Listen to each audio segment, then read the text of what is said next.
Hi friends, most of you watch my channel without subscribing. Please subscribe if you like my stories. Have a good rest. It all starts with a young university student called Janet, who was studying at a very reputable university, had friends, studied and had fun, like a little daddy's girl. But Janet had a very daring hobby. She liked to get involved with men, with no strings attached. She saw men as just a bit of fun and a fleeting fire. Being an immature, daddy's little girl, she didn't worry about tomorrow. But fate would soon teach her a hard lesson she would never forget. But life would change when she met a medical student called Walter, a very charming, handsome young man, a dedicated student who was striving to become a renowned surgeon. They start a romance, and for the first time, it seems that Janet is interested in someone serious. 8 months into their relationship, Walter was hoping that when they finished college, he would ask her to marry him. But everything changes when she meets another student doing the same course at another college called Andrew, who is also an intelligent and very handsome man, without Walter realizing it. Janet also starts a romance with Andrew, who is also deluded into thinking that he has found the love of his life. Janet managed the feat of winning over 2 young men at the same time, using all her charm, mastery, and manipulation. She wasn't interested in a serious relationship. For Janet, she liked to have fun with men. One unexpected day at college, a friend of Janet's called Natalie said, "Janet, this flirting is getting dangerous. Don't you know it's going to explode?" But Janet retorts, "Unless you tell, they'll know. Only you know my secrets." Janet did indeed have the wit and arguments to manipulate the two of them. They were both in love with her, they owed her expensive gifts, and they were both deluded about marrying Janet. In Janet's mind, she loved them both and wanted them both. One unexpected day at the philosophy internship, Andrew ran into an old childhood friend and neighbor, Natalie herself, who recognized Andrew and said, "Andrew, long time no see. I'm glad to see you here." Natalie and Andrew chatted for a long time and missed each other. They went to school together when they were children and were very good friends. They got on very well and had a great friendship. But that ended when Andrew in the 4th grade was transferred to another school by his parents, and they never saw each other again. Natalie didn't know that he was Janet's boyfriend. He said that he'd met a girl he was in love with and that as soon as they finished college, they'd be together. At that moment, Natalie asked who his girlfriend was and he said, "Her name is Janet. I met her months ago and I think she's the love of my life." At that moment, Natalie was surprised and asked if he could show her a photo of his girlfriend. Andrew happily showed it to her, and to her surprise and amazement, saw that it was Janet, her classmate, whom she was advising. At that moment, when Andrew saw Natalie's reaction, he asked, "Natalie, are you all right? Why are you so surprised to meet my girlfriend?" Natalie tried to cover it up. She calmed down and chatted normally with her old childhood friend. At the end of the day at the internship, they shook hands and said goodbye. Natalie went straight home, confused by the situation, and not knowing what to do, she studied until late that night. She couldn't sleep and kept saying to herself, "What now? What do I do now? If I don't tell Andrew that Janet is just having an adventure with him, I'm an accomplice, and if I tell him, I'll lose my friendship with my best friend. I'd rather not get involved and let fate intervene." That night, Natalie decided what she had to do for Andrew to find out the truth. She decided to pray that Andrew would find out the truth, without her having anything to do with it, and not be caught in the crossfire between her friends. But it would all be over very quickly, and fate seemed to have heard Natalie's plea. At a lunch in college, when Janet and Walter were having dinner at the same table, sitting next to each other, an unexpected guest took advantage of Janet leaving to touch up her makeup in the bathroom, and he went straight to Walter. The young man introduced himself and said his name was Traro, and Traro says, "I see you're involved with Janet. She likes the sandwich with 2 eggs and double cheese. That's her favorite snack." At that moment, a very confused Walter asked, "How do you know that that's her favorite snack?" Traro said seriously, "I was her boyfriend for a year, and I found out that I was her toy that she was playing with, just like she's playing with you. Be careful. The girl you're with is dangerous." At that point, an even more confused Walter asked, "Why are you saying that? Do you still love Janet?" Traero replied, "Don't think I still love that girl. I've already had an unpleasant experience with her myself. She always plays that game. She'll ask you to buy things for her, and when she does, you're left with nothing. She'll discard you like an animal, just like she did with me, and now I'm jumping up and down to pay for my college after the financial difficulties I had with the expenses I had with her. I'm trying to open your eyes.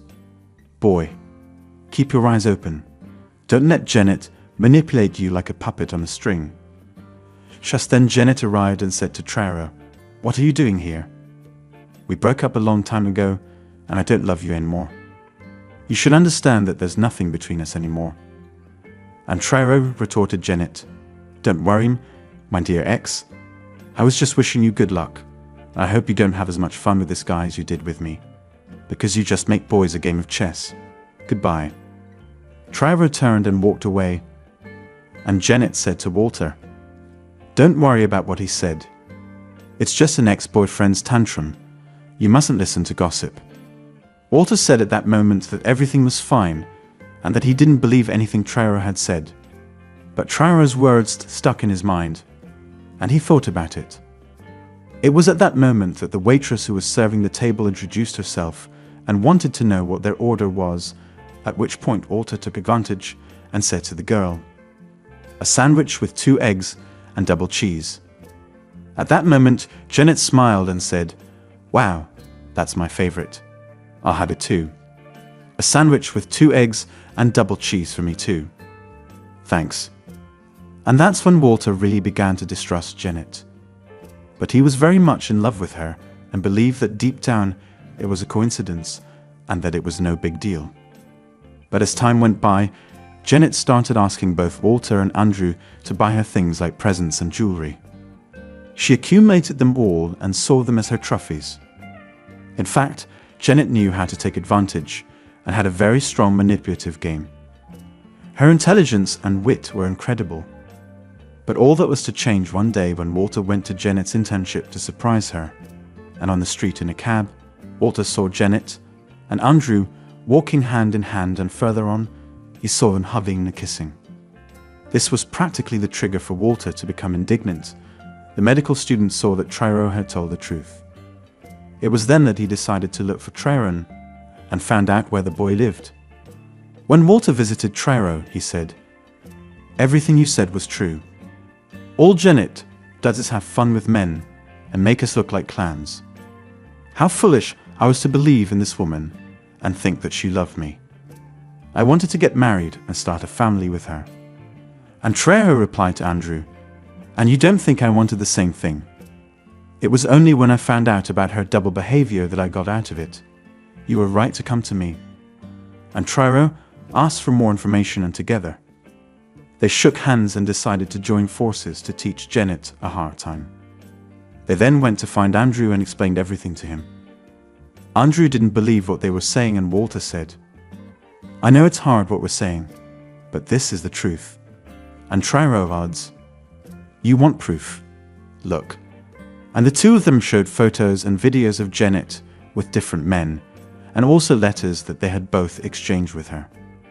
Andrew, after digesting all this and realizing that he had been duped just like Traero and Walter, he ended up joining forces with them, and Andrew said to the two boys, "It won't stay that way. You can count on me.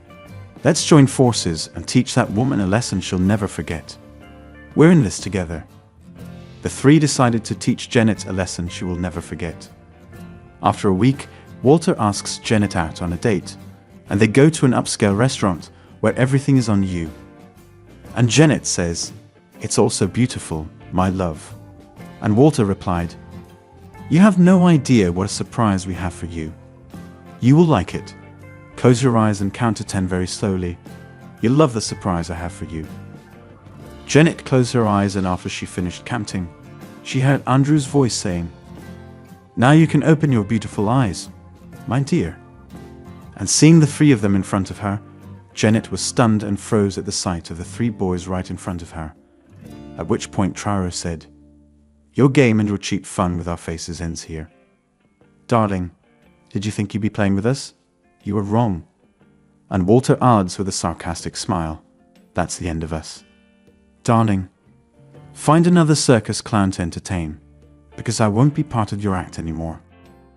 And Andrew also says, "Congratulations. Now I see what you're really like. A profiteer. Everyone told me about you and how you act with the boys. But you've touched the wrong hornet's nest. Darling." At that moment, the three of them said everything that was stuck in their throats and managed to make Janet feel really bad about the photo. Andrew and Walter broke up with Janet on the spot, and Triro just saw the scene and promised to expose Janet in front of everyone at the college. The three of them left without looking back and left Janet standing in the restaurant alone and completely embarrassed in front of everyone. From that moment on, Janet realized that her game of playing with other people's feelings was cruel and very petty. Triro, Walter, and Andrew soon warned all the male students at the college about Janet, and they all started to ignore Janet. No boy in the college wanted to have anything to do with that student who was getting lonelier and lonelier. Even though she was sad and disappointed by the situation, she finished college, but at the prom, no boy wanted to dance with her. She practically spent prom night alone in her gala dress. After graduation, Triro, Walter, and Andrew went their separate ways, and as incredible as it may seem, a friendship was born between the three boys who became friends because they saw that they had been duped by the same woman and manipulated like puppets by her. After a while, Triro met a good woman, got married, and had a son. Andrew married Natalie, his childhood friend, and had a daughter with her. Walter, on the other hand, concentrated on his work as a doctor, met a nurse who was a good woman, got married, and had a couple of children. Janet, on the other hand, graduated, worked, but was lonelier than ever. She didn't get involved with any men after the humiliation that Walter, Triro, and Andrew had inflicted on her, and that left its mark on her life forever. She decided to choose to be alone, as she feared that a coalition like that would happen again. As for Andrew, Triro, and Walter, they remained good friends and always had barbecues at the weekends to bring their families together, which gave the three of them a lot of joy.